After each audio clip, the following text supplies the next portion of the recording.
उत्तर प्रदेश के मुख्यमंत्री योगी आदित्यनाथ कई बार कह चुके हैं कि अपराधियों का ऐसा हश्र होगा कि कोई फातिहा भी नहीं पढ़ने आएगा।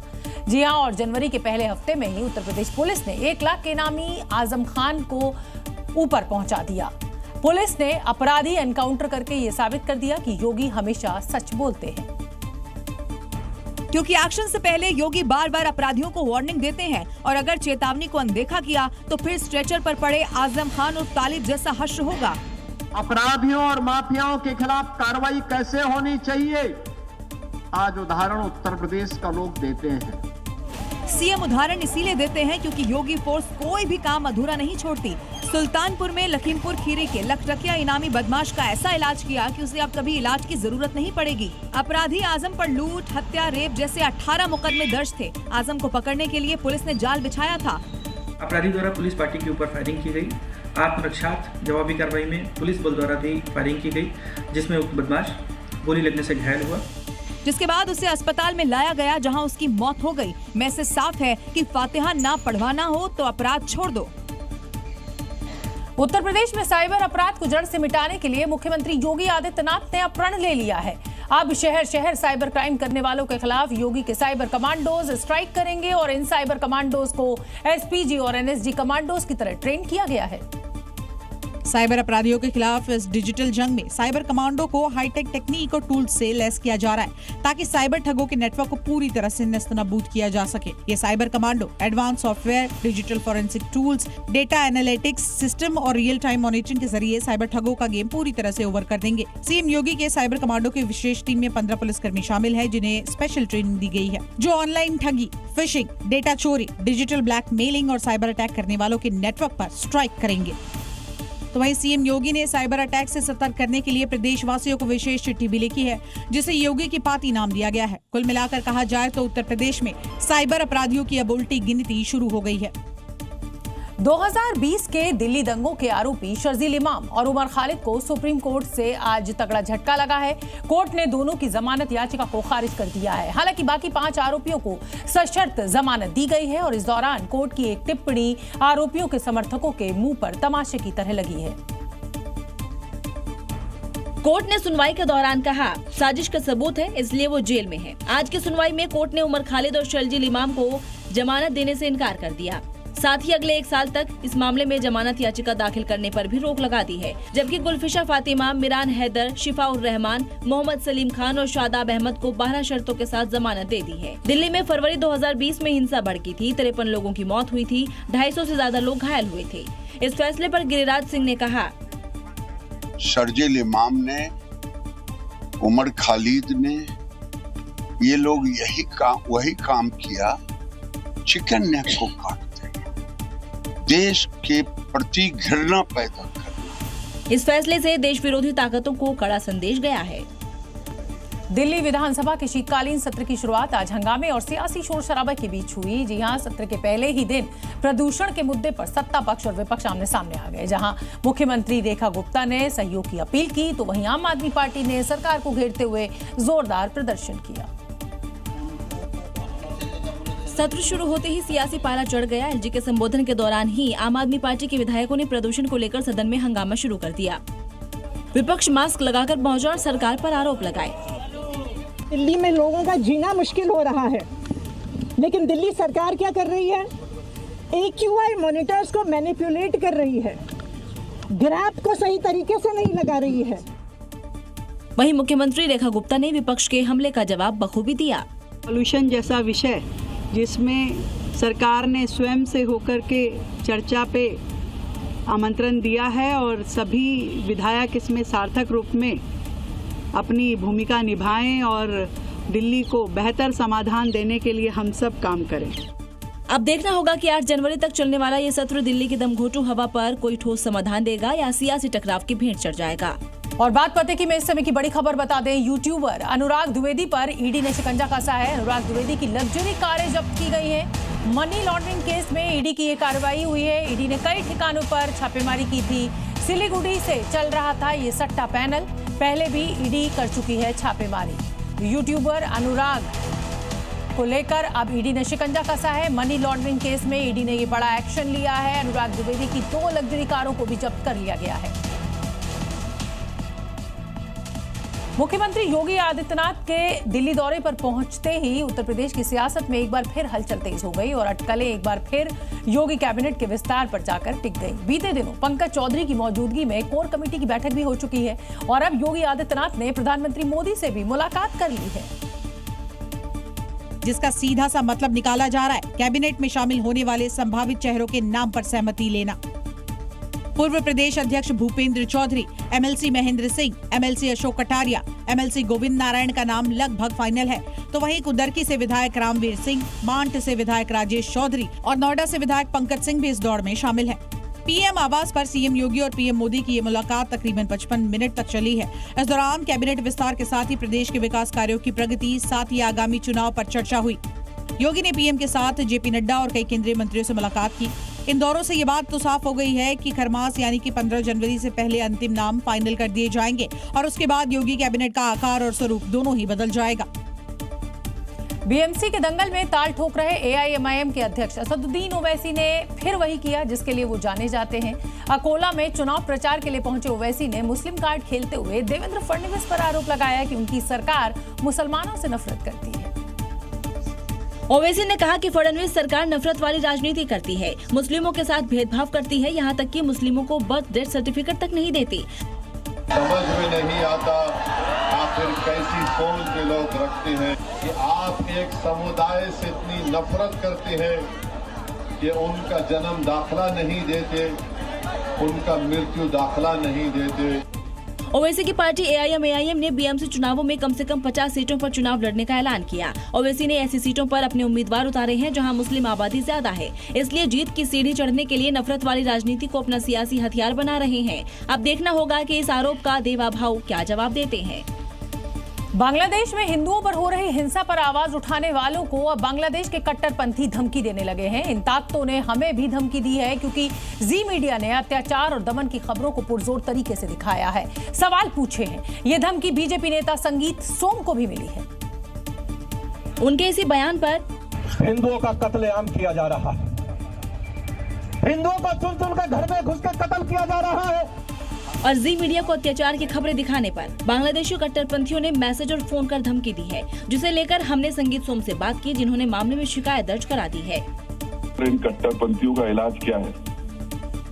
आप निश्चित समझिए, जिस तरीके से आप लोग लगे हुए हैं, हम लोग लगे हुए हैं, कट्टरपंथियों का इलाज यही है कि भारत की जनता एकजुट होकर इनका मुकाबला करे। इन धमकियों पर बीजेपी ने कड़ी आपत्ति दर्ज कराई है। जब युद्ध की स्वतंत्रता के नंबरदार जो कहते हैं मीडिया की स्वतंत्रता के झंडा बरदार और कट्टरपंथी ताकतों के फरमाबरदार आज कौन से दिल में आकर बैठ गए हैं? यही सवाल हमारे भी हैं, पर जवाब शायद ही मिलेगा। लेकिन हम न डरने वाले हैं न चुप रहने वाले, हम ढाका का हर सच दिखाते रहेंगे। दिल्ली के ओखला में आली गांव में बने अवैध मकानों को आखिर उत्तर प्रदेश सरकार का बुलडोजर क्यों जमींदोज कर रहा है?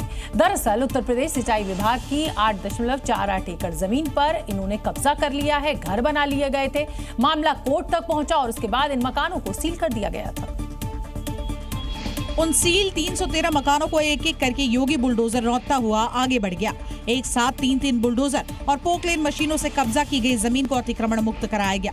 तस्वीरों में देखिए कैसे पीला पंजा घर से लेकर दुकान तक गरज रहा है, जिसके बाद वहां कई फीट तक मलबे का ढेर लग गया। अपनी आंखों के सामने अपना आशियाना देखकर लोग कुछ नहीं कर पाए क्योंकि आशियाना सरकारी जमीन पर बना रखा था। दरअसल आली गांव में यूपी सिंचाई विभाग की लगभग 8.5 एकड़ जमीन पर अतिक्रमण किया गया है। हाईकोर्ट में मामला जाने के बाद 14 दिसंबर को लोगों को मकान खाली करने का ऑर्डर दिया गया। 15 दिसंबर को इलाके में पुलिस बल की तैनाती की गई, लेकिन दिल्ली में ग्रेड 4 लागू होने से एक्शन नहीं हो सका। इसके बाद 300 मकानों को सील कर दिया गया था और अब ग्रेड 4 हटते ही आज पीला पंजा गरजा और अतिक्रमण को जमींदोज कर दिया गया। दिल्ली की फैज इलाही मस्जिद का अवैध हिस्सा एमसीडी के रडार पर आ गया है और अब तुर्कमान गेट पर बनी इस फैज इलाही मस्जिद का भी संभल जैसा ही एक्शन हो सकता है, क्योंकि संभल की मदीना मस्जिद भी अवैध तरीके से जमीन कब्जा कर बनाई गई थी। जिस तरह संभल की अवैध मदीना मस्जिद को मुसलमानों ने खुद ही समतल कर दिया है, वैसा ही कुछ दिल्ली की तुर्कमान मस्जिद के आसपास भी दिख सकता है। लोग हैं वो यहाँ पर कमिश्नर से भी मुलाकात कर चुके हैं और अब अदालत में भी गए हैं, क्योंकि बताया जा रहा है सदियों पुरानी ये पूरी इमारत है। मस्जिद से जुड़े लोगों का दावा है कि मस्जिद आज की नहीं बल्कि 300-400 साल पुरानी है और अचानक से एमसीडी का नोटिस आना समझ से परे है। इसके लिए उन्होंने निगम कमिश्नर से भी मुलाकात की है। एमसीडी जो कहती है कि ये जगह जो है हमारी है और इन पर नाजायज कब्जा है तो वो गलत कहती है। कमिश्नर से मुलाकात के बाद मस्जिद कमेटी ने मस्जिद के बाहर जिस जगह को अतिक्रमण किया गया था वो हिस्सा खुद ही तोड़ दिया। जो ये जगह आप देख रहे हैं यहाँ पे कमरा बना हुआ था, उसे अवैध अतिक्रमण बताया था, जिसके बाद मस्जिद से जुड़े लोगों ने खुद इस अवैध अतिक्रमण को तोड़ दिया। अवैध है तो एक्शन होगा। संभल में भाईजान ने खुद अवैध मस्जिद पर हथौड़ा चलाया। दिल्ली में देखना होगा बुलडोजर चलेगा या हथौड़ा। असम में लगातार बुलडोजर एक्शन हो रहा है और 2025 की तरह 2026 के पहले महीने के पहले सप्ताह में ही मुख्यमंत्री हेमंता का बुलडोजर अपने मिशन पर निकल चुका है, जिसे लेकर असम के मुस्लिम लीडर्स ने हेमंता सरकार को बाइस्ड कहा है और इस कार्रवाई को भी बाइस्ड बताया है। लेकिन हेमंत बिस्व शर्मा को इससे कोई फर्क नहीं पड़ने वाला। उन्होंने ऐलान किया है कि अवैध निर्माण और अतिक्रमण के खिलाफ पीला पंजा चलता रहेगा। हेमंता के निर्देश पर डबोका में कार्रवाई हो चुकी है और अब बारी है नौगांव और सोनितपुर की, जहां बड़ी संख्या में सुरक्षा बल के जवान पहले ही तैनात कर दिए गए हैं। इन कार्रवाई के जरिए जहां सरकारी जमीनों से कब्जा हटाया जा रहा है, वहीं मुस्लिमों ने इस पर ऐतराज जताया है।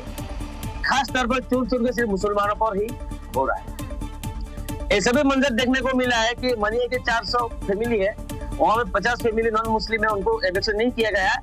इन कार्रवाई के डर से लोग खुद ही अतिक्रमण हटाने में जुट गए हैं, क्योंकि प्रशासन का पीला पंजा कभी भी धमक सकता है। मध्य प्रदेश के उज्जैन में एक बार फिर मोहन यादव सरकार का बुलडोजर गरजा है। महाकाल मंदिर के पास ये बुलडोजर ऐसा गरजा कि नए साल में भी अवैध कब्जाधारियों को चेतावनी दी गई कि महाकाल की नगरी में जो भी अवैध कब्जा करेगा उसका यही हश्र होगा। ध्यान से देखिए इस 4 मंजिला इमारत को, जिस पर एक के बाद एक बुलडोजर प्रहार हो रहा है और हर वार के साथ बिल्डिंग का पूरा मुखौटा मलबे में बदल रहा है।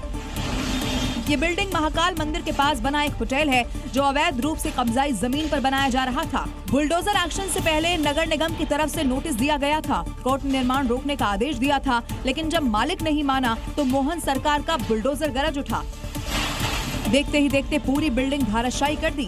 वैसे ऐसा पहली बार नहीं है। साल 2025 में भी बुलडोजर कार्रवाई हुई, जब अगस्त में महाकाल मंदिर से महज 100 मीटर की दूरी पर एक नॉनवेज शॉप पर बुलडोजर गरजा था। और नए साल में भी संदेश साफ है, अवैध कब्जा तो मिटाना तय है।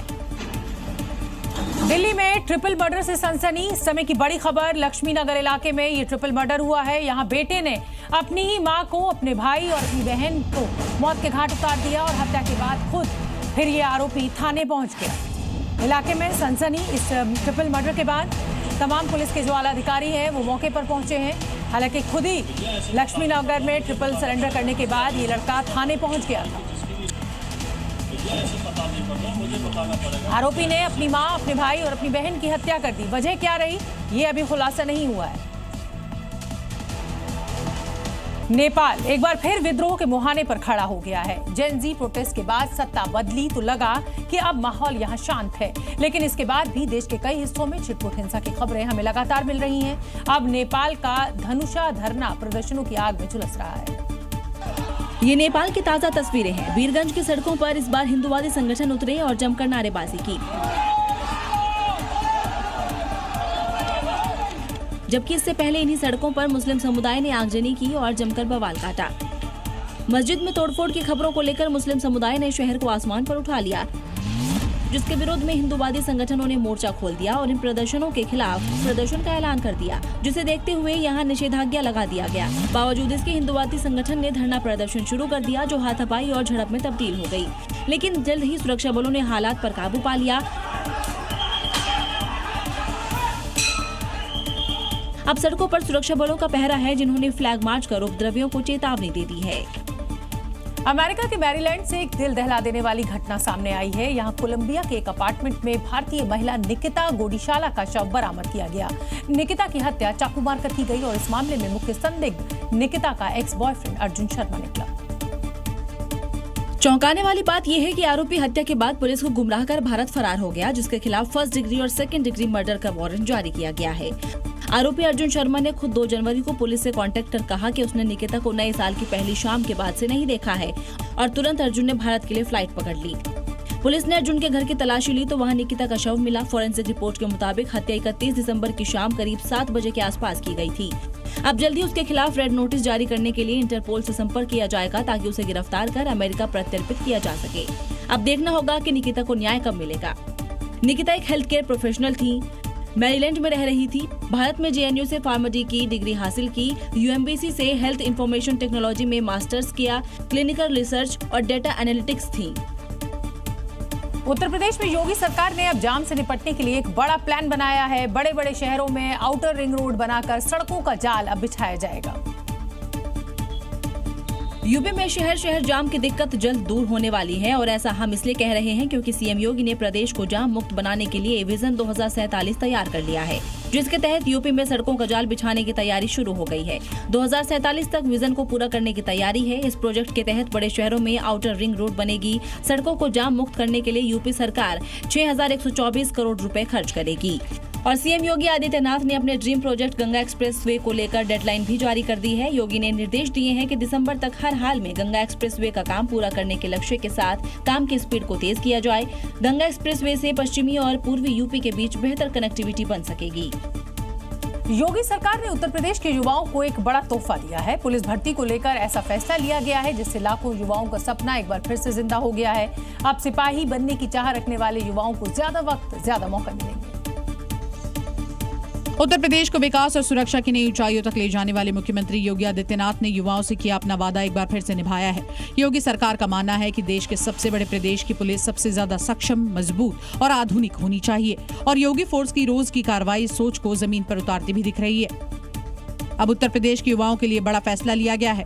यूपी सरकार ने सिपाही भर्ती की उम्र सीमा बढ़ा दी ताकि कोई भी योग्य युवा सिर्फ उम्र की वजह से मौके से वंचित न रह जाए। यूपी पुलिस भर्ती में योगी का गिफ्ट, 3 साल का अतिरिक्त समय। पहले उम्र सीमा 31 साल, अब उम्र सीमा 34 साल। 32,669 सिपाही समकक्ष पदों पर सीधी भर्ती। इस फैसले के बाद प्रदेश के युवाओं में जबरदस्त उत्साह है। तो वहीं योगी सरकार का संदेश भी साफ है कि प्रदेश का युवा मजबूत होगा तो उत्तर प्रदेश भी सुरक्षित है। ब्रेक के बाद स्वागत है आपका। आप देख रहे हैं बात पते की। मादुरे का नया वीडियो अब सामने आया है। समय की बड़ी खबर, मादुरो को कोर्ट में पेश किया गया है। जेल से कोर्ट ले जाया गया। मादुरे के हाथों में हथकड़ी है। एक देश के राष्ट्रपति के साथ इस तरीके का जो बर्ताव किया जा रहा है अमेरिका के द्वारा, उससे दुनिया भर में सवाल जरूर खड़े किए जा रहे हैं। जेल से कोर्ट ले जाते हुए आप देख सकते हैं एक देश के राष्ट्रपति को किस तरीके का व्यवहार किया जा रहा है। आसमान से निगरानी रखी जा रही है। पेशी के लिए जाते हुए ये वेनेजुएला के राष्ट्रपति मादुरो दिखाई दे रहे हैं।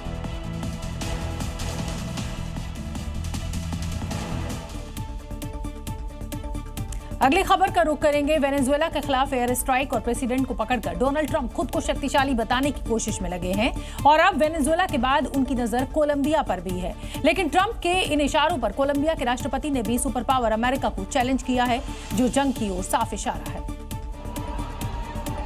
चैलेंज ये है कि अगर हिम्मत है तो उन्हें गिरफ्तार करके दिखाएं। दरअसल ट्रंप से कोलंबिया पर सवाल किया गया था।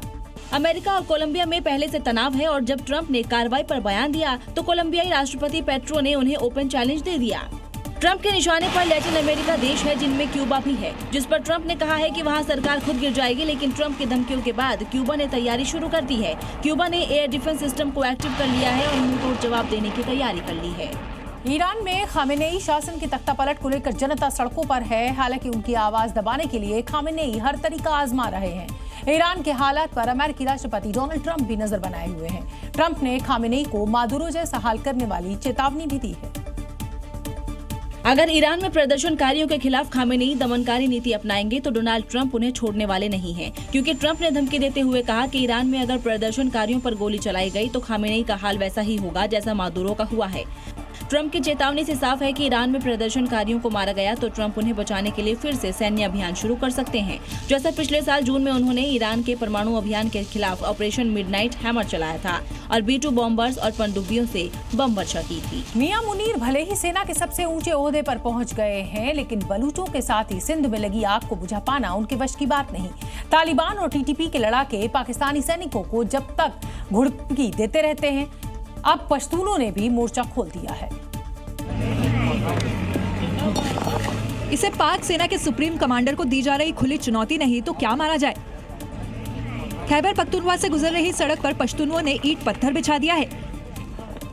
वो अपने इलाकों से पाक सेना को गुजरने नहीं देना चाहते। वो जबरन ना घुसे इसलिए सड़कों पर गतिरोध पैदा कर दिया गया है। देखिए कैसे पश्तून सड़क के किनारे से पत्थर उठा रहे हैं और उन्हें सड़क पर डाल रहे हैं। पाक सेना के लिए यहाँ हालात साफ चुचुंदर जैसी हो गई है।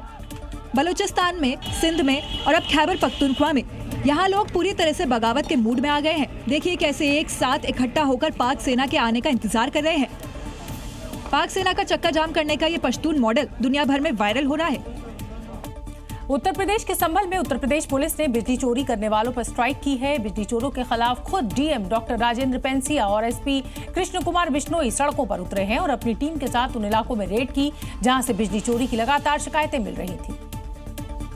प्रशासन के रडार पर संभल के वो मुस्लिम बाहुल्य इलाके थे जहां धड़ल्ले से बिजली चोरी को अंजाम दिया जा रहा था। इसलिए इन बिजली चोरों को रंगे हाथ पकड़ने के लिए ऑपरेशन मिडनाइट चलाया गया। डीएम पेंसिया और बिश्नोई ने पूरे ऑपरेशन की कमान संभाली हुई थी।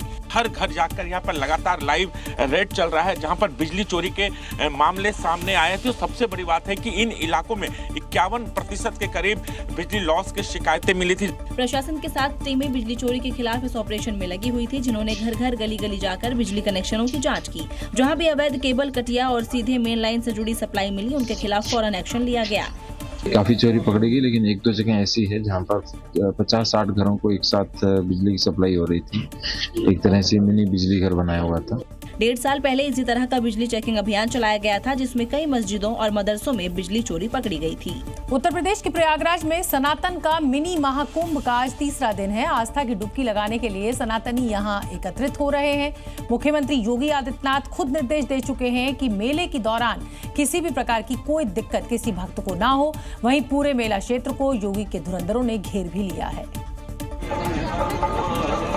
ये उन्हीं धुरंधरों की टीम है जिनकी आंखों से कोई बच नहीं पाएगा। आसमान से ड्रोन के जरिए नजर रखी जा रही है तो जमीन पर यूपी एटीएस के कमांडो की तैनाती की गई है, जो हर तरफ फैले हुए हैं। किसी भी संदिग्ध पर नजर पड़ते ही कमांडो उन्हें अपनी जद में ले लेते हैं ताकि मेले की सुरक्षा बरकरार रहे। संगम के किनारे घाटों पर बॉम्ब स्क्वाड की टीम लगातार जांच कर रही है तो वहीं डॉग स्क्वाड के जरिए निगरानी रखी जा रही है। तस्वीरों में देखिए कैसे हर जगह की चेकिंग की जा रही है ताकि किसी तरह की चूक न हो। पूरा मेला क्षेत्र अभेद्य सुरक्षा घेरे में तब्दील कर दिया गया है, ठीक महाकुंभ जैसे।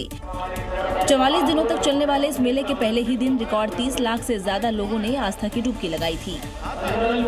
कुंभ मेले की तरह माघ मेले में भी नकली साधु, असामाजिक तत्व और अपराधियों की एंट्री हो गई है, जिनकी मंशा उत्तर प्रदेश के प्रयागराज में चल रहे माघ मेले को अपवित्र करने से लेकर दहशतगर्दी कुछ भी हो सकती है। ऐसा ही एक फर्जी बाबा फिर पकड़ में आया है। इससे पहले भी कई फर्जी बाबा पुलिस के हत्थे चढ़ चुके हैं। जिसे हनुमान चालीसा तक नहीं आती। हनुमान चालीसा सुनो। कैसे मन में चिंता कर रहा है बाबू? अरे सुनाइए। क्या हो गया तुझे? चोरी पकड़ी गई तो फरार होना ही था, लेकिन श्रद्धालुओं ने भी इस कालनेमी को दौड़ा लिया।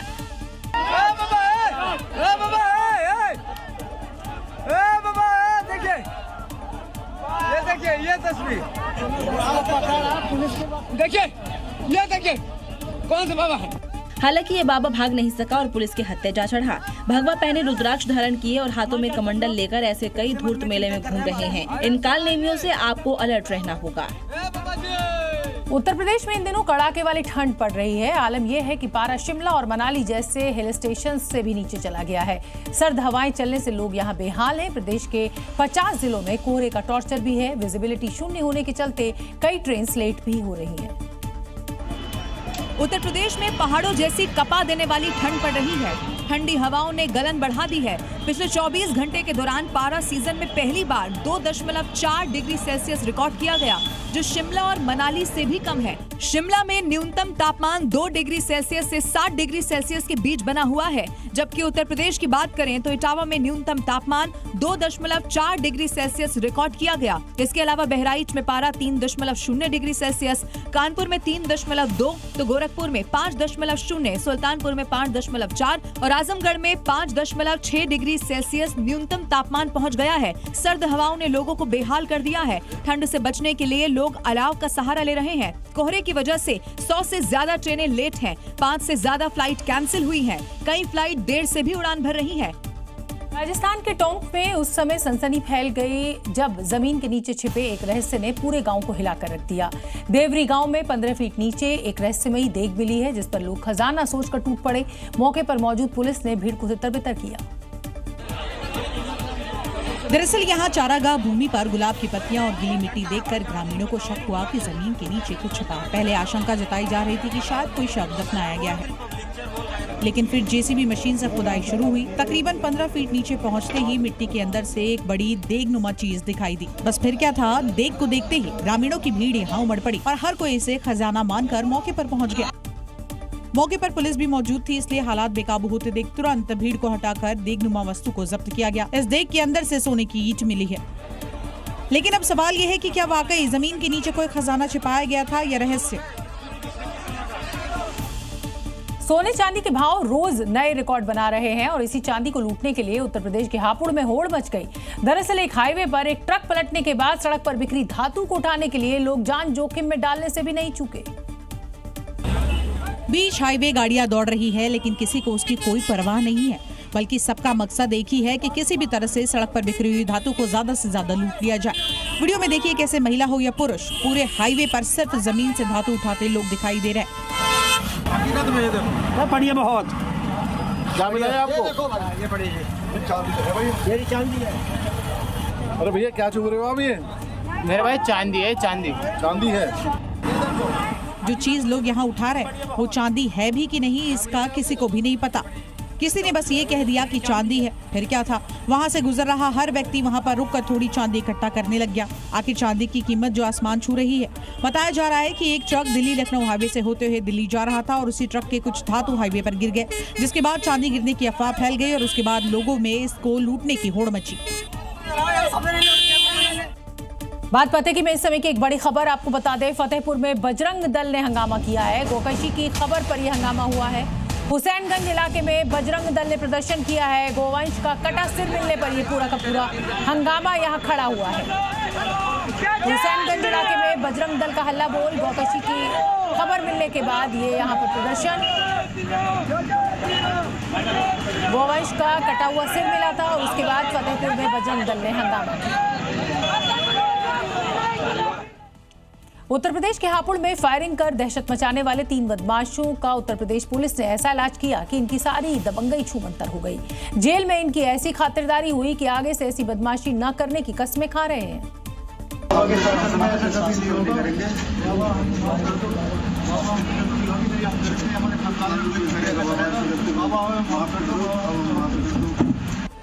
क्या सोचा था योगी राज में बदमाशी करोगे तो कुछ नहीं होगा। योगी फोर्स का चाबुक पड़ा तो सारी अकल ठिकाने आ गई। अब अपराध से तौबा तौबा कर रहे हैं, अपने किए की माफी मांग रहे हैं। योगी फोर्स के आगे घुटने टेकने वाले इन तीनों बदमाशों ने 2 दिन पहले हापुड़ में हवाई फायरिंग कर दहशत फैलाई थी। योगी फोर्स को सीधा चैलेंज किया था। पुलिस ने इसकी कार को ट्रेस कर 48 घंटे के अंदर तीनों की पूरी तरह डेंटिंग पेंटिंग कर दी। थाने में इनकी ऐसी खातिरदारी और मजम्मत हुई कि ये तीनों अपने पैरों पर ठीक से चल भी नहीं पा रहे हैं। उत्तर प्रदेश में रहना है तो नियमों का पालन करना ही होगा, फिर वो कितने भी रसूखदार क्यों ना हो। बीते दिनों अपनी थार से स्टंट करने वाले ऐसे ही एक शख्स की अमरोहा पुलिस ने हेकड़ी निकाल दी और अब वो माफी मांगता नजर आ रहा है।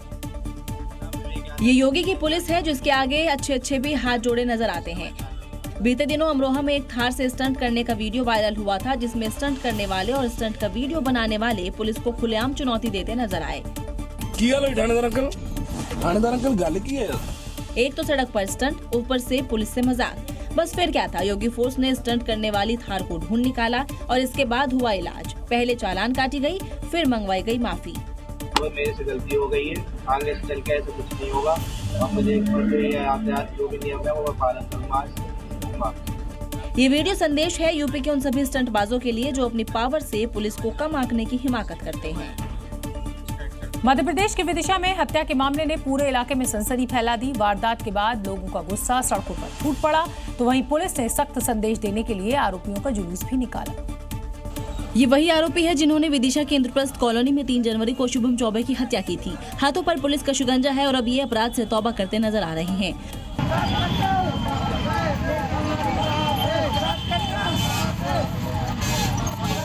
पुलिस ने 11 आरोपियों के खिलाफ हत्या का केस दर्ज किया है, जिनमें 2 आरोपी नाबालिग हैं। गिरफ्तार कर पुलिस ने सड़क पर इनका जुलूस निकाला। हत्या के आरोपी अब ऊपर मुंह उठाकर चल भी नहीं पा रहे हैं। इस दौरान भीड़ ने भी आरोपियों के साथ मारपीट की कोशिश की। मृतक शुभम का दोष बस इतना था कि उसने आरोपी को थप्पड़ मार दिया था, जिसकी कीमत उसे जान से हाथ धोकर चुकानी पड़ी। लेकिन इस जुलूस के जरिए पुलिस ने साफ संदेश दिया है, कानून से ऊपर कोई नहीं और अपराध का अंजाम सिर्फ सजा है। कानून व्यवस्था को मेंटेन करना हो तो योगी मॉडल सबसे बेस्ट है और ये बात पूरा देश जानता है। तभी तो हैदराबाद में भी पुलिस इसी फॉर्मूले को अपना रही है, जैसा उत्तर प्रदेश में होता है। गलती करने पर सजा देने के साथ ही भविष्य के लिए शपथ और माफी भी। पहले हैदराबाद पुलिस का यूपी वाला एक्शन तो देखिए। सैयद इरफान ऑटो रिक्शा चलाते हैं, लेकिन हनक किसी अधिकारी या नेता की तरह है। तभी तो ऑटो पकड़े जाने पर पुलिस को धमकाने लगे। जब पुलिस नहीं मानी तो वो सांप लेकर डराने लगे और पुलिस पर सांप छोड़ने की धमकी देने लगे। पुलिस ने ड्रंक एंड ड्राइव के आरोप में ऑटो पकड़ा था। ऑटो का चालान हुआ और ड्राइवर का इलाज, जिसके बाद वो हाथ जोड़ने लगा। हो गई साहब, अब से पुलिस वालों के करीब नहीं आते, ड्रिंक भी नहीं करते, ऑटो चलाना छोड़ देते साहब। अब से गलती नहीं करते साहब। गलती मैं करा, सांप दिखा के डराया साहब, माफी चाहता हूँ साहब, गलती हो गई। ऑटो ड्राइवर पर हुए इस एक्शन से शहर में नशेड़ियों में खौफ पैदा हो गया है, बिल्कुल वैसा ही जैसा योगी और उनकी फोर्स का यूपी के बदमाशों में है। बांग्लादेश में एक और हिंदू की हत्या हुई है। बड़ी खबर इस समय की, राणा प्रताप बैरागी की हत्या यहाँ पर की गई है। जैसोर जिले में हिंदू युवक की हत्या हुई है। हिंदू युवक की गोली मारकर यहाँ पर हत्या की गई है। बड़ी खबर बांग्लादेश से इस समय की हम आपको बता रहे हैं। ये तस्वीर आप देखिए, बांग्लादेश में एक और हिंदू लड़के की हत्या कर दी गई है। जैसोर जिले में ये हिंदू युवक की हत्या हुई है। राणा प्रताप बैरागी इस युवक का नाम है। बांग्लादेश का रहने वाला हिंदू है ये, जिसकी हत्या गोली मारकर कर दी गई है।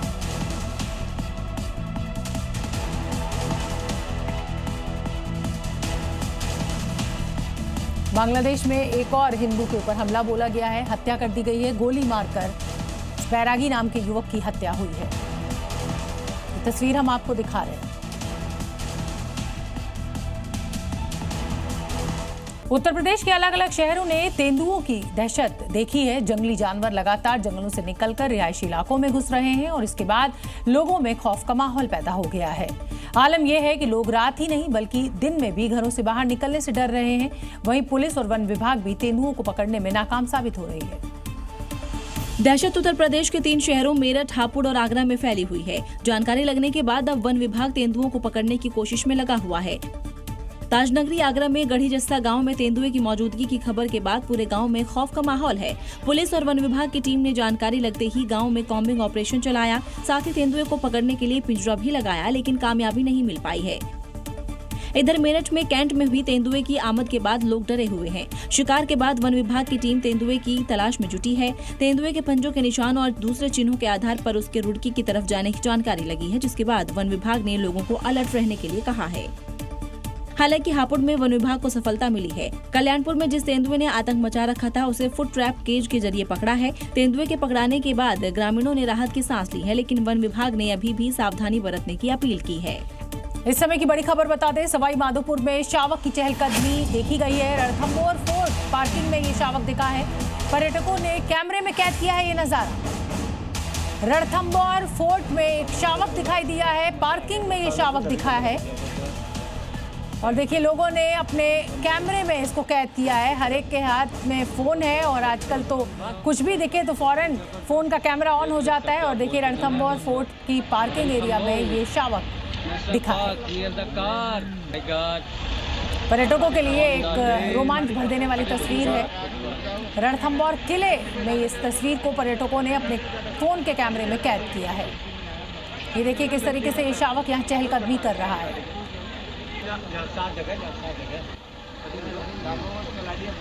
देख सकते हैं दोस्तों, बहुत ही जबरदस्त।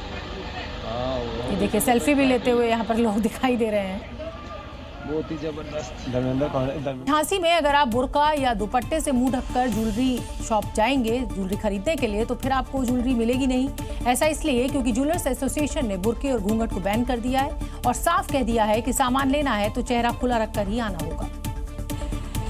पोस्टर झांसी की हर ज्वेलरी शॉप पर लगे हैं। पोस्टरों में लिखा है, ग्राहकों से अनुरोध है कि कृपया दुकान के अंदर चेहरा खुला रखकर खरीदारी करें। यानी अगर आप गहने लेने जाएंगे तो मुंह से नकाब, बुर्का और घूंघट हटाना होगा। दुकानदारों के इस फैसले के पीछे बढ़ती चोरी और आपराधिक घटनाएं हैं। अराजक तत्व हैं, वो इस पोस्टर को देख करके नहीं आएंगे और हम लोग जो है आसानी से दुकानदारी कर सकेंगे। कुछ सामान चोरी भी कर रहे हैं, पता तो चल जाए उनको, चेहरे खोल के आए हैं, कैमरे में पता चल जाए। चेहरा ढाके रहते हैं तो पता नहीं चलता है कि कौन है अंदर, नकाब के अंदर कौन है। पर्दा मना है वाले पोस्टर को लेकर महिलाओं से अब जी न्यूज ने बात की तो उन्होंने ही से सही कदम बताया। थोड़ा घूंघट ऊंचा कर सकते हैं, ऊंचा करके ही माल खरीदना चाहिए, ताकि दुकानदार को भी दिखे कौन ग्राहक कैसा आ रहा है। बुर्का और घूंघट की आड़ में चोरी के कई वीडियो सामने आए हैं। ऐसे में झांसी में पर्दा मना है वाली मुहिम के बाद हो सकता है आपराधिक घटनाओं पर लगाम लग सके। उत्तर प्रदेश के कन्नौज के डिस्ट्रिक्ट जेल में न्यू ईयर पार्टी हो रही थी और इसका फायदा उठाकर 2 कैदी जेल से रफू चक्कर हो गए। चोर इतने शातिर थे कि दीवार फांदने के लिए पहले इन्होंने कंबलों की रस्सी बनाई, फिर उसकी मदद से ये यहाँ से फरार हुए। जेल की वो 22 फीट ऊंची दीवार है जिसको फांदकर 2 कैदी फरार हो गए और इस दीवार में टंगी ये वो रस्सी है जिसे जेल के कंबलों को आपस में जोड़कर बनाया गया था। बिल्कुल किसी फिल्मी सीन की तरह कन्नौज की जेल से दोनों कैदी फरार हुए हैं। जानकारी के मुताबिक जेल में नए साल की पार्टी चल रही थी, लेकिन जेल में बंद कैदी अंकित और डिम्पी कुछ और ही प्लानिंग कर रहे थे। पुलिस की नजर से बचकर इन्होंने जेल के कंबलों की रस्सी बनाई और फिर उसकी मदद से जेल की दीवार से कूदकर फरार हो गए। हैरानी की बात यह थी कि रात में जब कैदियों को वापस बैरक भेजा गया तो उनकी गिनती ही नहीं हुई। दोनों कैदियों के भागने का पता तब चला जब सुबह गिनती में 2 कैदी कम निकले। जब उनकी खोजबीन की गई तो दीवार पर रस्सीनुमा कंबल लटके दिखाई दिए। इस पूरे मामले में लापरवाही बरतने पर 4 अधिकारियों को सस्पेंड कर दिया गया है। केरल के त्रिशूर रेलवे स्टेशन पर विकराल आग का तांडव देखने को मिला। यहाँ स्टेशन परिसर का पार्किंग एरिया अचानक आग की लपटों में घिर गया। सैकड़ों वाहन जलकर खाक हो गए और पूरा का पूरा इलाका धुएं के गुबार से भर गया। पार्किंग एरिया में लगी आग ने देखते ही देखते वहां खड़ी सैकड़ों बाइक और स्कूटी को अपनी चपेट में ले लिया। आग कितनी भयंकर थी ये तस्वीरें देखकर अंदाजा लगाया जा सकता है। इस विकराल आग में करीब 600 बाइक खाक हो गई। पार्किंग शेड से उठते धुएं का गुबार देख पूरे स्टेशन पर हड़कंप मच गया। सूचना मिलने पर दमकल की 3 गाड़ियां पहुंची और करीब 1 घंटे की मशक्कत के बाद आग पर काबू पाया गया। प्राथमिक जांच के मुताबिक ऊपर से गुजर रही बिजली की लाइन से निकली चिंगारी एक कवर ढकी हुई बाइक पर गिरी। कवर ने तुरंत आग पकड़ ली और पेट्रोल से भरी गाड़ियों के कारण आग तेजी से फैलती चली गई।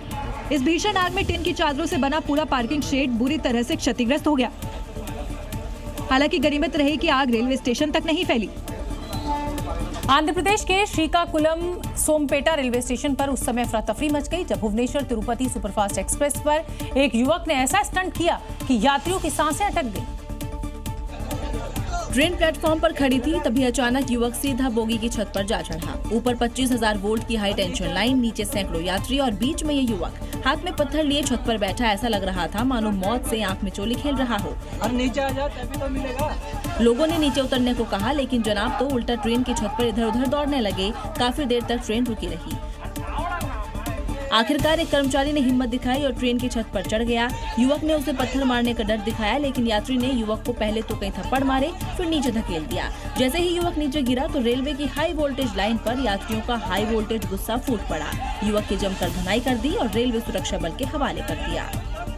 रायगढ़ में महिला सिपाही से बर्बरता का मामला सामने आया है। बड़ी खबर, मुख्य आरोपी चित्रसेन साहू को गिरफ्तार किया गया है। पुलिस ने आरोपी का जुलूस भी निकाला है। जूतों की माला पहनाकर इसको घुमाया गया है।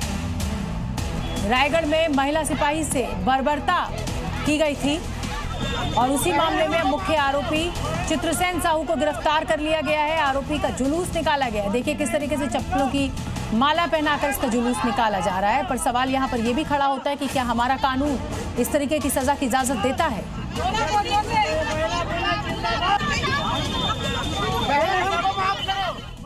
ये थी खबरें 7 बजे की। कल फिर होगी बात बतेगी। नमस्कार।